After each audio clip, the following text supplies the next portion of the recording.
What's going on, guys? Got another comic book haul video for you.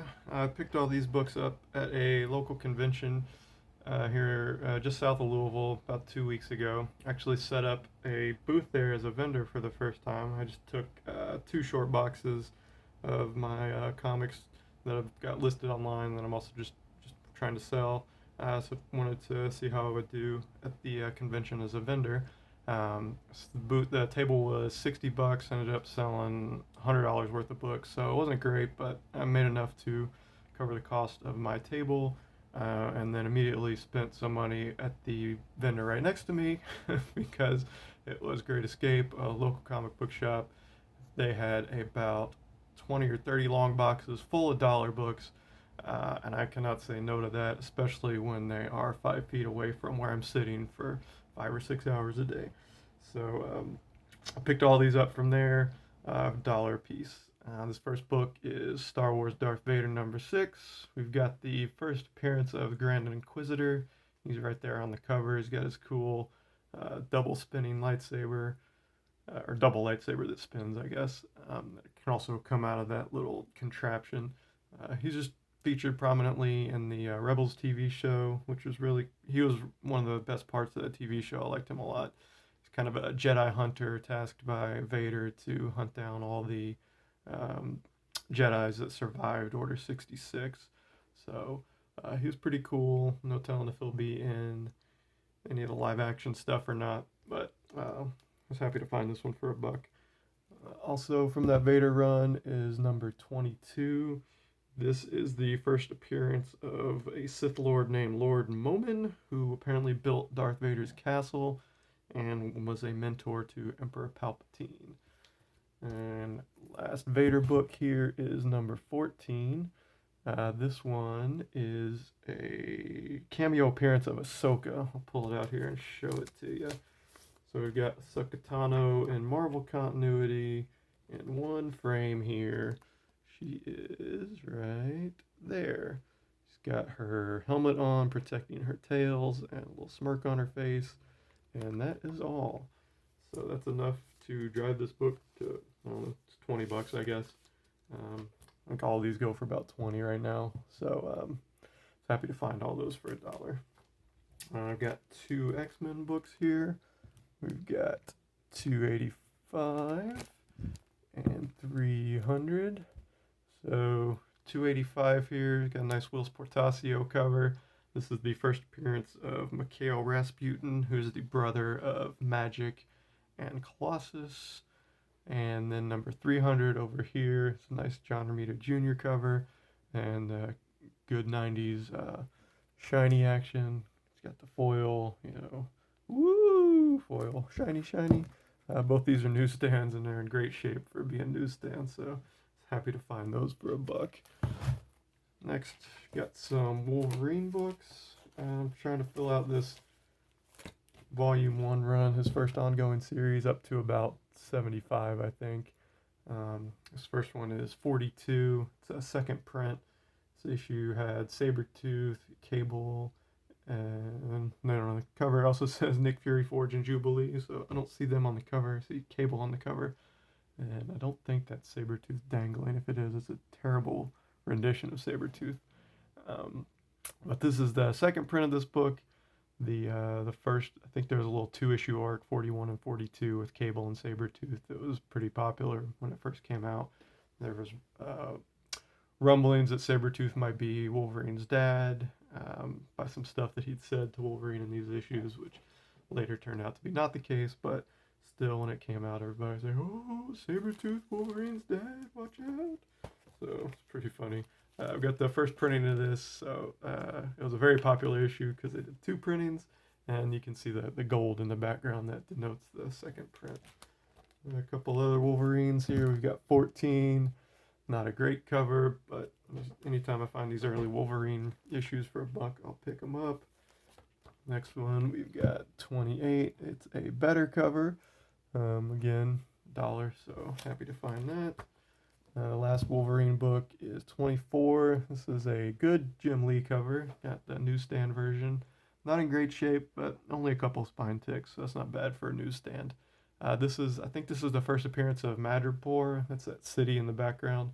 It's kind of the Marvel version of maybe Hong Kong, I guess, but a little less law enforcement in Hong Kong. They were featured prominently in the Falcon and Winter Soldier show that wrapped up a few months ago. So now it's an established setting, so they might be going back to that, and Wolverine and the mutants might show up in there at some point in time. So this one goes for 10 to 20 bucks now. So I was happy to find that for a buck. Next, we've got Transformers number 10 from the first volume from the Marvel run. This is the first appearance of Devastator. We've got Devastator on the cover here and all the Constructicons in the interior as well, individually. And of course, they form up to form the Mighty Devastator.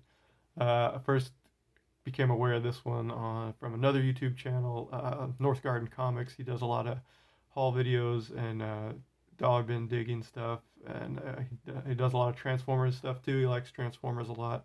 He did this thing called a short box showcase where he's got the full volume 1 of the Marvel's Transformers run. So he just went through the whole run and basically showed all the covers from that. And I didn't know number 10 was first appearance of Devastator, so learned something. And then when I saw this for a buck, I was happy to pick it up. So thank you, North Garden Comics. I appreciate that. Next, we've got a couple Spider-Man books. Got Spider-Man Unlimited number 1. This is the first appearance of Shriek, who is Carnage's girlfriend, I guess. She was in the movie, the new Venom movie that just came out.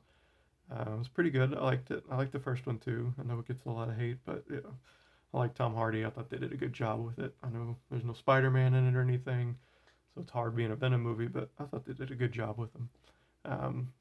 This one is also cool because it's a Ron Lim cover, and I didn't know that until I dug this one out of the box and I was looking at the cover, saw his signature down there, and I was pleasantly surprised. I didn't know he did the cover, so he's one of my favorite artists from this time, so anytime I find something from him, especially that I didn't know that he did that I like, happy to pick it up. And this one was going for probably about 20 bucks or so when the trailer and the movie just came out. It's went back down to about 10 to 15 now, I think. So for $1, I'm happy to have it. Next Spider-Man book, we got number 13. This is from the Spider-Man volume, I guess technically volume 1 because it's not Amazing Spider-Man. But it's just the Spider-Man solo, just Spider-Man titled series that Todd McFarlane started in 1990. This is an homage to that Spider-Man 1 cover that McFarlane did, so he's homaging himself, which he likes to do a lot. He's homaged that Spider-Man 300 cover and 301 a lot, and this might be the first time that he homaged himself, the first one for Spider-Man 1. And you can see in his signature, it says McFarlane. When he homages himself, he usually says McFarlane after me, but on this one, it's just at 71. And I think that's a reference. You see all these spiders on here. I think that's the number of spiders on the cover, actually. You'll see that in some of his signature blocks as well. Sometimes he'll have a number in there, and I think that's what that denotes, at least on the Spider-Man covers. And speaking of McFarlane, I picked up some early Spawn issues for cheap, so I was happy about that. We've got 49. That is not McFarlane, that's just a Capullo cover. But 50, that is definitely a McFarlane cover. And 51, that's Capullo and McFarlane, so I guess Capullo did the pencils and McFarlane did the inks or something. And then number 61 as well, that's another Capullo and McFarlane joint effort. So a lot of these Spawn issues, they're hard to find in the dollar bins. Usually people at least pay $2 or $3 for them, so anytime I find these early Spawns, for $1, I'm going to pick those up. Next, we've got a couple of She-Hulk books. We got She-Hulk number 1, second print, and She-Hulk number 2, second print. And these are from the series, I think from the early or mid 2010s. It's more about her starting her own law firm, Jennifer Walters as She-Hulk, and I think she defends like superheroes or something like that. I'm not sure what, but just more about her law firm, I guess, and less about crime fighting. At least the first couple issues are that. And these are both the second prints, so they're a little harder to find. And I think the rumor is that the She-Hulk TV show, when that comes out on Disney Plus, I think it comes out next year. It's going to be more of a it's going to take a lot of cues from this series where it's mostly about her law firm. So it'll be like She-Hulk, maybe Ally McBeal or something funny like that. Who knows? But I was happy to find these for $1, so scoop those up pretty quick. Next, I've got a pretty cool one. It is Legends of the Dark Claw, #1. And this is an Amalgam Comics comic. It was when DC and Marvel did a little mashup for some of their characters back in the 90s. This one is a mashup of Wolverine and Batman, and they called him Dark Claw. So this is the first issue of that. I'm not sure how many issues they did of these, maybe just one or two. And I'm not sure again which characters they mashed up. I know they did a Spider-Man and Superboy or Superman mashup too. I saw that this past weekend, but didn't pick it up. But I really like this version. I think Wolverine with a cape is pretty cool. So, when he's standing on top of a building, not a gargoyle, it looks like a little dragon, but that's what Batman always poses. So it's pretty cool. Next, we've got Homies #2. Now, this is the comic based on, I think they were a small little toy line or something. I never collected them, but I heard him talking about them on Tales from the Flip Side, and then Mercenot on his YouTube channel. He found a couple issues of, a couple copies of #1, so that's how I became aware of these. And #1 goes for anywhere between 50 and 100. They did not have that in the dollar bin, unfortunately, but #2 goes for about 10 or 20, so I was happy to find that. It's a cool little luchador wrestling cover. Next, got some Bronze Age Captain Marvel. We've got 54 and 55. These aren't key issues or anything. They're just Captain Marvel is one of my favorite cosmic superheroes. So I was happy to find these anytime I can find cheap Captain Marvel or Warlock or Silver Surfer, especially from this era, in decent condition. I'll pick them up. These are not in the greatest shape, but again, for $1, why not? Next, we've got some more crossover books. We got some Batman and Ninja Turtles. There's been 3 volumes of this, and this one is from the second one. This is from the first one. These are both issues #6.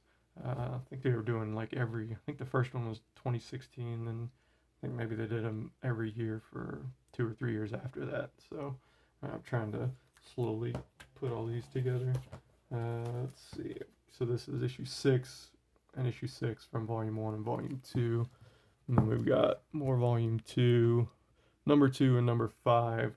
Those are both Kevin Eastman covers, so I like that. Kevin Eastman doing Batman and Robin over here with Donatello, and then doing Bane and Bebop Rocksteady, and I guess that's Baxter Stockman back there too as well. So that's pretty cool. And then the last one from this crossover is #4. So my niece, apparently, there's a meme that I was unaware of where in one of these Batman Ninja Turtles crossovers, they go to the site where Batman's parents were killed, and he says to Michelangelo, "This is where my parents were killed." And then the meme is Michelangelo saying "Cowabummer," which I guess is not actually in the comic book, but somebody put a meme together of it. So check that out. It was pretty funny when he showed that to me. It was very entertaining. A couple more here. Got another Batman book. This is Batman Sword of Azrael #4. This was the 4-issue miniseries that introduced Azrael back in the early 90s, right before the Nightfall run. I've got 2, 3, and 4 now, so I've just got to find #1 at some point. Last 2 books are Babylon 5 #1 and Babylon 5 #2. I think #2 is from a miniseries or something. It was just on the back of #1, so it was 2 for 1 actually. So I picked this mostly up for only up for #1. They said they're going to reboot this, so this was going for maybe 10 or 20 bucks. But I was a big Babylon 5 fan when it first came out. Huge sci-fi nerd, so It was a great show. Check it out. The special effects do not hold up, so if you can get through the special effects, the acting's really good. The practical effects are good, but the special effects look like they were from a Macintosh computer in 1985, so be forewarned. So thanks for watching, guys, and I hope you enjoyed it, and I'll talk to you soon. Bye.